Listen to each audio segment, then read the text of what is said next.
Olá, meus amigos, amados, irmãos, irmãs. Nós estamos aqui na Maratona dos 150 dias para mais uma mensagem.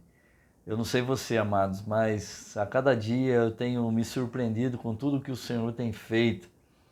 E eu tenho falado, em todas as mensagens eu tenho dito, eu tenho a plena convicção, amados, que nós chegaremos no final dessa maratona, ainda mais abençoados, ainda mais fortalecidos, ainda mais edificados, ainda mais íntimos do Senhor, da sua palavra. Então, permaneça firme, permaneça firme. Eu quero te convidar a ficar conosco, eu quero abençoar a sua vida no final dessa mensagem orando por você. Então, permaneça aí. Eu também quero te convidar, você que ainda não é inscrito no nosso canal, a se inscrever. Se inscreva no nosso canal, deixe o seu like, deixe o seu comentário, compartilhe as mensagens. Tudo isso foi criado, amados, com o intuito de abençoar vidas. E você pode fazer parte de tudo isso compartilhando. Primeiro se inscrevendo e depois compartilhando a palavra de Deus. Eu quero ler com vocês apenas um versículo de Gênesis, capítulo 16, para nossa breve meditação, algo que Deus colocou no meu coração. E disse Sarai a Abraão: Eis que o Senhor me tem impedido de gerar. Então, pois a minha serva, porventura, terei filhos dela. E ouviu Abraão a voz de Sarai. A espera, amados, a espera é uma coisa assim muito difícil para determinadas pessoas, talvez para a maioria das pessoas. Esperar, amados, não é fácil. Sarai, aqui ainda era Sarai, ela não conseguia gerar filhos e isso a incomodava de sobremaneira. A espera se tornou tão longa quanto insuportável. Sendo assim, ela tomou a decisão de dar um filho ao seu marido, Abraão, através de outra mulher, ou seja, a sua serva Agar. É bom salientar que essa decisão não foi absurda, é absurda hoje, por nossos dias, uma vez que esta prática fazia parte daquele cotidiano, do povo daquela época. Ou seja, a cultura daquele povo entendia isso como um processo normal. Sendo assim, podemos dizer, se você ler o relato bíblico, podemos dizer que essa decisão não teve nada de ofensiva. Pelo contrário, estava totalmente dentro dos padrões, ou seja, Abraão tomaria a serva, ela geraria uma criança que seria considerada filho da sua ama, ou seja, filho de Sarai. Isso era uma prática normal naquela época. Entretanto, esse acontecimento, à primeira vista, sem nenhuma consequência maior, no futuro mostrou-se de uma forma totalmente diferente. Diversos conflitos foram gerados a partir desse episódio, o que deve ter deixado Sarai muito arrependida. Até hoje, amados, existe uma guerra por causa disso. O que eu gostaria de focar é a situação de Agar, serva de Sarai. Ela não teve opção. A decisão de ela gerar uma criança foi tomada por outra pessoa. Sua senhora, ou seja, devido à sua condição, ela não teve nenhuma ingerência nesse acontecimento, ou seja, ela não pôde intervir, ela não pôde decidir. Foi-lhe dito que para ela se deitar com Abraão e ela teve que fazê-lo. Após o nascimento do filho gerado por ela, por 9 meses, ela deveria entregá-lo à sua senhora, ou seja, a criança que durante o tempo da gravidez passou a ser parte do seu dia a dia, parte do seu cotidiano, ele seria tomado dela depois do nascimento. Podemos até colocar assim, ele seria tomado dela. Então, é mais do que evidente que os sentimentos de Agar para com Sarai não deveriam ser os melhores. já que tudo o que estava acontecendo com ela provinha da decisão de outra pessoa, que só pensou nela, nunca levou Agar em consideração. Nesse caso, amado, Sarai aqui estava sendo, ou pelo menos se demonstrando, uma pessoa totalmente egoísta. Perceba, amados, que eles tinham uma promessa do Senhor que não falha, não demora, não tarda. E aqui eles tentaram dar uma mãozinha para Deus. Esses sentimentos ruins de Agar para com Sarai a levou a tomar algumas atitudes que irritaram a sua senhora de uma maneira tremenda. A gravidez tornou Agar uma pessoa presunçosa, prepotente e orgulhosa, menosprezando a sua senhora, ou seja, Sarai, que se irritava profundamente com isso. O tempo passou e Deus, que é fiel, cumpriu a sua promessa e deu um filho a Sarai, cujo nome era Isaque. O nascimento de Isaque, amados, foi um golpe muito grande para Agar e para o seu filho Ismael, pois ela estava deixando a partir daquele momento de ser o herdeiro da família. Muito embora o costume da época determinasse que a esposa substituta e seu filho devesse ser amparados pelo pai, Sarai convenceu a Abraão a expulsar Agar e Ismael da sua casa e foi o que ele fez. Ele simplesmente, amado, expulsou os dois de casa. O que nós estamos vendo aqui nesse texto, nessa mensagem, são erros cometidos por três pessoas diferentes, provenientes do mesmo episódio. Sarai não teve a paciência de esperar e resolveu agir por conta própria, deflagrando um processo de entregar a sua serva a seu marido, não se importando com os sentimentos de Agar. Será que não passou pela cabeça dela que a serva se apegaria à criança? Será que ela não imaginou que isso poderia trazer consequências outras para o relacionamento dela dentro de casa? É evidente que não, amados. Sarai só pensou nela. A decisão de Sarai foi totalmente egoísta. Ela agiu de uma maneira egoísta. Pouco se importou com as consequências e o que aconteceria. Já Abraão cometeu também erros. Ele também teve os seus erros nesse episódio. Concordou com todo o plano. Quando as coisas se complicaram, ele se omitiu, não procurou ajudar na resolução de todas as questões, de todos os problemas. Quando o plano foi apresentado, ele deveria ter se posicionado, amados. Ele deveria ter falado, não, Deus fez a promessa, nós vamos esperar. Mas não, ele concordou com tudo e quando as coisas começaram a complicar, ele simplesmente se omitiu. Já Agar, amados, que nós poderíamos colocar ela aqui como vítima em todo esse processo, não deixou de cometer também os seus erros. Se você ler aqui a palavra de Deus, você vai perceber, amados, você vai perceber que Sarai realmente era incapaz de gerar uma criança. E aproveitou-se da situação e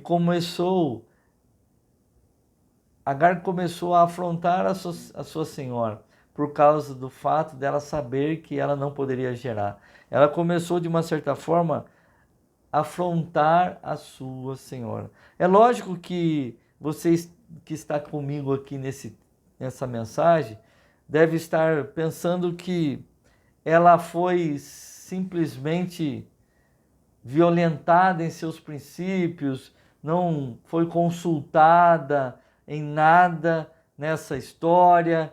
Porém, não podemos esquecer que um erro, amados, não justifica o outro. Vemos aqui, mais uma vez, o quão o Senhor é bondoso.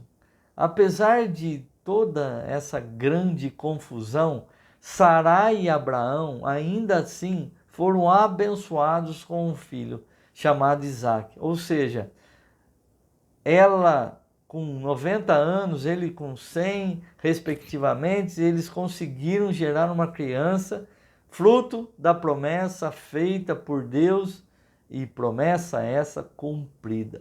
Agar teve o seu problema também resolvido. Por duas vezes ela saiu da casa. A primeira quando afligida por Sarai, fugiu, e quando estava a caminho da terra do Egito, um anjo do Senhor lhe apareceu e ordenando que ela voltasse para sua senhora, já que Deus tinha ouvido a sua oração de desespero, reparando em sua situação de aflição, e lhe prometeu uma descendência numerosa. A segunda vez foi quando Sarai exigiu a expulsão de Agar e Ismael daquele acampamento, e Abraão aceitou a solicitação, seguindo a orientação do Senhor, mediante a promessa de que ele, o Senhor, cuidaria de Agar e do seu filho. E foi o que aconteceu, amados. Ou seja, muito embora o filho da promessa fosse Isaque, Deus não desamparou o Ismael. Nada é por demais complicado para Deus. Ele ele está sempre disposto a nos ajudar. O que nós precisamos entender é que na medida que começamos a tomar decisões sem consultá-lo, aí que está a questão, amados. São as decisões que nós tomamos por impulso, pelo nosso próprio pensamento, nós não consultamos o Senhor. Nós tomamos decisão de uma certa forma, de qualquer forma, sim, a nossa revelia, levando em consideração apenas o nosso próprio entendimento, com certeza nós não vamos nos sair bem. A nossa ansiedade, o não saber esperar, o tempo certo, a fuga das nossas responsabilidades, sentimentos de orgulho, de prepotência, tudo isso é fruto de não estarmos focados no Senhor, de não estarmos vivendo segundo os seus preceitos. Perceba, amados, que tudo isso é a nossa maneira de sermos imediatistas. Os homens complicam as coisas, amados. Complicam as coisas mais simples, e depois que eles se embaralham em suas próprias confusões e decisões, aí eles procuram Deus, precisa entrar e acertar tudo. Perceba, amados, que se tudo vai bem, as pessoas até esquecem que Deus existe. Mas quando a coisa fica preta, quando a coisa fica feia, aí eles recorrem imediatamente ao Senhor. Mas antes de tomar as decisões, antes de cometer os erros, antes de cometer as falhas, ninguém procura o Senhor. Aí Deus é obrigado a consertar aquilo que nós mesmos fizemos de errado. Sendo que, se não o colocássemos em segundo plano, porque é isso que nós fazemos na maioria das vezes, nós o colocamos em segundo plano,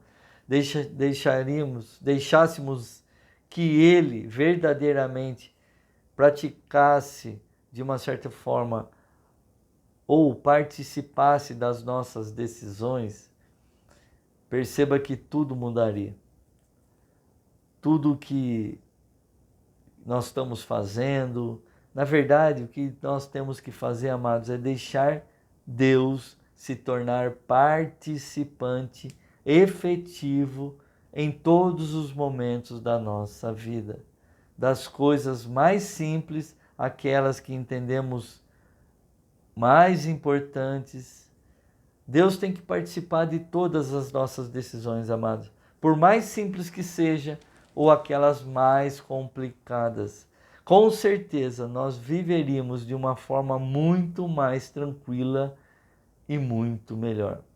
O que nós precisamos entender é que abrir o nosso coração e permitir que Ele nos ajude, entendendo que as coisas acontecerão, sim, dentro do seu devido tempo e segundo a sua vontade.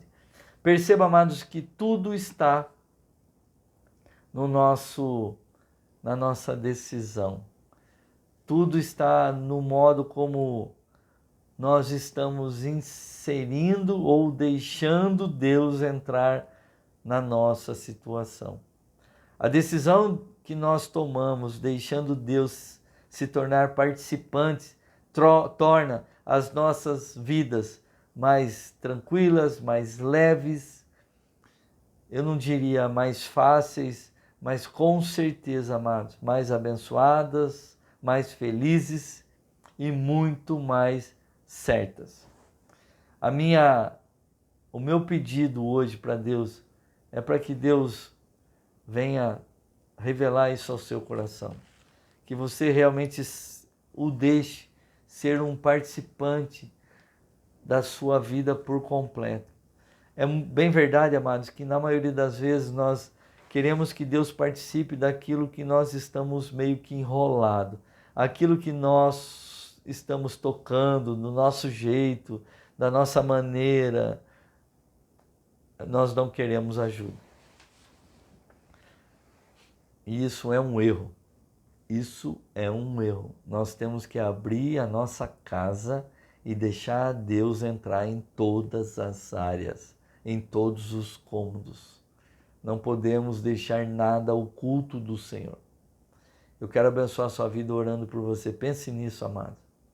Pense nisso. Eu não sei como você está, eu não sei como a sua vida está, mas eu quero te incentivar aqui a você deixar Deus ser participante em todas as áreas da sua vida. Deixe com que Ele te ajude, te auxilie, te instrua em todas as tomadas de decisão. E eu creio que a sua vida será ainda mais abençoada em nome de Jesus. Pai querido, amado, eu quero te agradecer, Deus, por tudo quanto o Senhor tem feito em nossas vidas. Eu quero te agradecer por mais esse dia, por mais essa mensagem. Eu quero te pedir, Deus, em nome de Jesus, que o Senhor venha a nos capacitar, Pai, a vivermos segundo a Tua vontade. Que nós possamos, Senhor, em nome de Jesus, dar liberdade para o Teu Santo Espírito, Senhor Deus, ser participante efetivo das nossas vidas.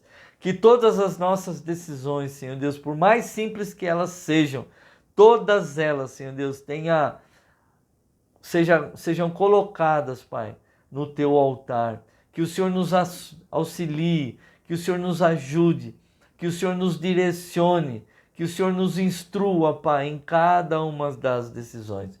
Nós queremos, Senhor Deus, nos tornar uma prática constante, fazer o Senhor participante das nossas vidas e de todas as nossas decisões. Por isso, Pai, nós queremos te pedir perdão por todas as vezes, Senhor Deus, que nós tomamos decisões erradas, equivocadas, levando em consideração, Senhor Deus, somente os nossos desejos, os nossos pensamentos, e nós, Senhor Deus, nos vimos em situações delicadas, complicadas, difíceis, Pai, até mesmo de resolver. Então eu quero te pedir, Pai, todas essas decisões tomadas de uma maneira equivocada, errada, que trouxeram consequências para as nossas vidas. Primeiro, Pai, nós queremos te pedir perdão.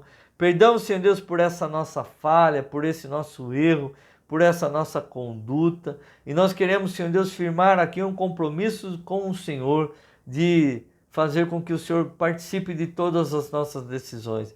Mas nós queremos também te pedir, Pai, que o Senhor entre com providência, que o Senhor entre com a tua mão forte, Pai, e que o Senhor nos livre, Senhor Deus, de toda desse imbróglio, de tudo isso, Pai, que de uma certa forma se formou, de toda essa tempestade que se levantou nas nossas vidas, Senhor Deus, através dessa decisão mal tomada, através dessa decisão, Senhor Deus, tomada sem o teu direcionamento, tomada, Pai, simplesmente pelo nosso pensamento e às vezes, Pai, até mesmo influenciada pelo inimigo.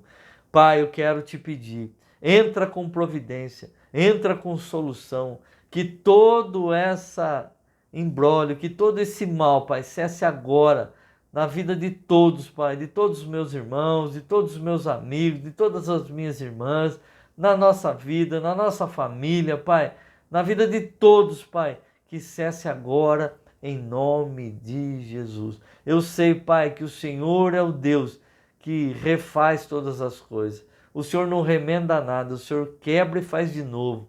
Então faz de novo, Pai. Faz de novo nas nossas vidas, em nome de Jesus. Pai, que o Senhor continue abençoando a vida de todos, Pai, fortalecendo, guardando, protegendo e livrando a todos de todo o mal. E sim que eu oro, Pai, desde já eu te agradeço, em nome do Pai, do Filho e do Espírito Santo.